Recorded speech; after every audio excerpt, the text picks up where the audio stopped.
Hi everyone and welcome to Homerino Collectibles, where today we're going to be taking a look at the Star Wars Micro Galaxy Squadron Series 1 ATST and ATST Raider. Now, with it being from Series 1, they do have the awesome gold launch edition sticker on the front there, which is really cool.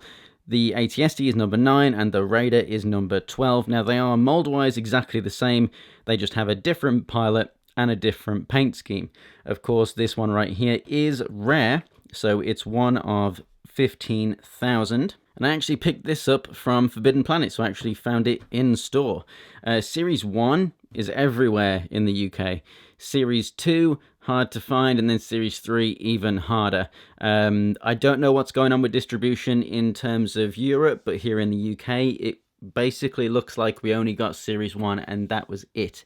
So for getting Series 2 and onwards, it's really, really tough, and it's basically just, you have to get it online through eBay or Amazon. You can get it from certain retailers, but you certainly can't see them in stores. I hope that is going to change, and we are going to see them filtering through, because this is an amazing line. However, right now you have to pretty much buy everything online if you're in the UK. So finding more chase and rare editions by physically hunting, which would be amazing, it doesn't look like it's going to be the case. But fingers crossed, places like Forbidden Planet, do keep stocking the later waves once they actually get them in. So if we flip these boxes round to the back, you can basically see an identical card backing, other than these two just being swapped over. But yeah, nice look. You can cut these little bits out for collector cards if you really want to, little blueprints, but for the most part there's not really much to see there. So let's go ahead and open these two up and take a closer look. And here we have the ATST on the left and the ATST Raider on the right. Now, at rest, the ATST stands around about 3 inches. It depends on however you work the legs, but as you can see, you can get them taller, and you can also get them into a pretty stable walking stance, which I think is fantastic.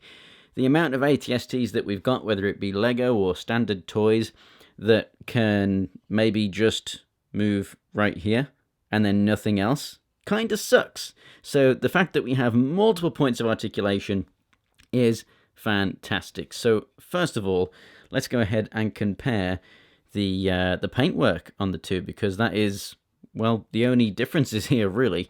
So as you can see, the standard ATST has a grey plastic with a sort of brown wash over it to weather it. Pretty simple, but it brings out all of that fantastic detail. You can see kind of fans here and vents back here, and it really is fantastic. The only thing I would complain about with this is that this is the kind of wash that we're getting on all ships. You're not getting a lot of black wash. So for example, the X-Wing and this look like they've been weathered on the same place, the same planet. I would very much like a lot more black on these figures than just the brown, so I hope we do get black with some other ships.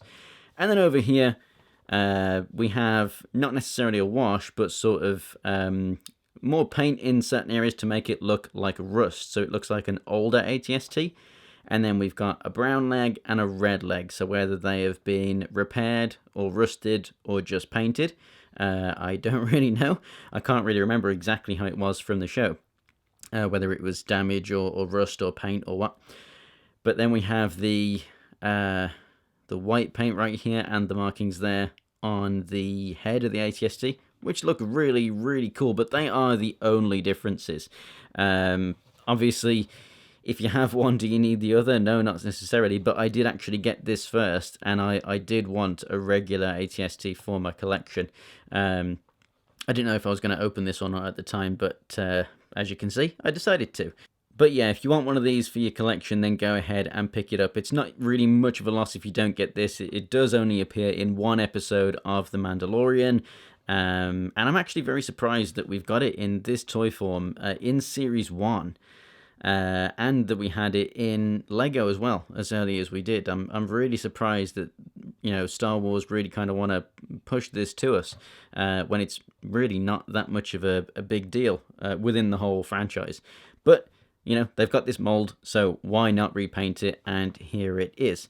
I think it's a great idea to go for something like this as a rare, because If you don't get it, you're not missing out too much. If you do get it, it's a nice thing to own and a nice thing to have. With some of the rares, for example, they're bringing out Ahsoka Tano's Starfighter. That's harder to get. That should not be a rare or a chase or whatever it is.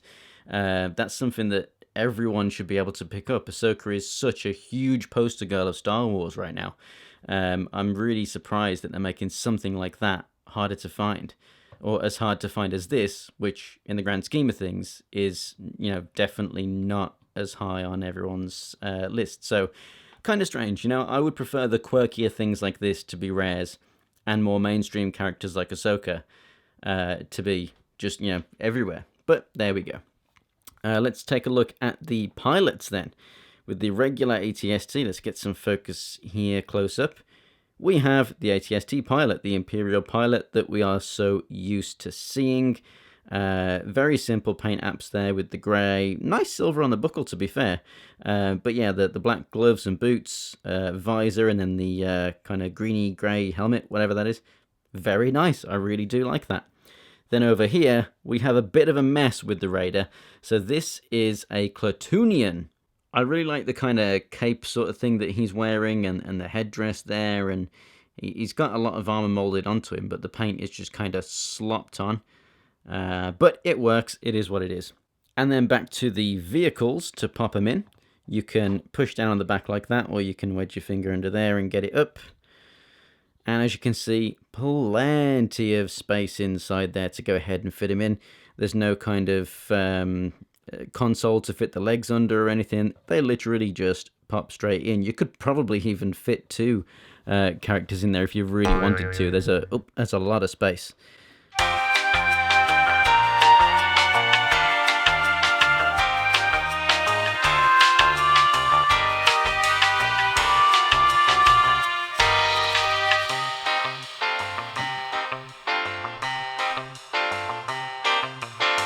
So coming back to the vehicles, the top simply opens just by pushing back on that section right there. Let's go ahead and pop a pilot into the seat. As you can see, there's no center console or anything to kind of hold them down with or anything. You literally just chuck them in and shut the lid, and that is that. So now that we've got the pilots in there, we can take a look at the articulation. So the missile turret on the side here rotates up and down, as well as these turrets on the front going up and down quite a lot as well, which is pretty cool. Then the whole head can rotate left and right, just like so. We've got the articulation here at the kind of shoulder joint, the hip, whatever that is. Then here at the back of the knee, I guess. And then down here at the feet as well. So you can really get these things moving to get some really nice walking poses. You could get it to stand up taller. You can get it to squat down nice and small. And I think that's fantastic. It's something that we've definitely been missing on a lot of ATST toys over the years, and this is a fantastic one, and in such a small scale as well. It's quite surprising that we're getting more articulation than most ATSTs that we've got before. Great detail, which is really brought out by that wash, but like I say, I do hope they start putting the black wash on stuff, because I don't want everything that's grey to just have a kind of brown tinge to it. But it does look fantastic. It looks like it's just hopped straight out of Endor. It'd be fantastic to get like a Hoth version or something and have it with snow and white dry brushing or some speckles of paint on there to look like snow. That would be really cool. The Raider, it does look fantastic. It does really pop next to it. And it's a great little thing to be able to find, a great little collectible to have from the Mandalorian.